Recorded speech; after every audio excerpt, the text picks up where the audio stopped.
জাতীয় নাগরিক পার্টির দক্ষিণাঞ্চলের মুখ্য সংগঠক হাসনাত আবদুল্লার গাড়িতে হামলার ঘটনায় এখন পর্যন্ত ৫৪ জনকে আটক করা হয়েছে। তারা সবাই আওয়ামী লীগের নেতাকর্মী। সোমবার গাজীপুর মেট্রোপলিটন পুলিশের উপ পুলিশ কমিশনার রবিউল হাসান এ তথ্য নিশ্চিত করেন।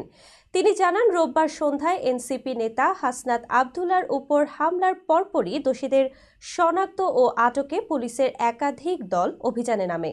অভিযানের ধারাবাহিকতায় রাতভর বিভিন্ন এলাকায় অভিযান চালিয়ে ৫৪ জনকে আটক করা হয়েছে। তাদের সবাই আওয়ামী লীগ নেতাকর্মী। এই ঘটনায় এখন পর্যন্ত থানায় কোনো অভিযোগ বা মামলা হয়নি। এর আগে রোববার সন্ধ্যায় গাজীপুর থেকে মাইক্রোবাসে ঢাকায় ফেরার পথে মহানগরের চান্দনা চৌরাস্তা এলাকায় হাসনাত আবদুল্লার গাড়িতে হামলার ঘটনা ঘটে। প্রত্যক্ষদর্শীরা জানান, ধারালো অস্ত্র দিয়ে হাসনাতের গাড়িতে আঘাত করা হয়। গাড়ির গ্লাস ভেঙে গেছে, তার হাতের কনুইয়ে জখম হয়েছে। হামলার পর সন্ত্রাসীরা তার গাড়ির পেছনে দৌড়াতে থাকে। এক পর্যায়ে হাসনাত বোটবাজার এলাকায় আইইউটির ভেতরে গিয়ে নিরাপদে আশ্রয় নেন। হামলার খবর ছড়িয়ে পড়লে মুহূর্তের মধ্যে আইইউটির সামনে শত শত ছাত্র জড়ো হন।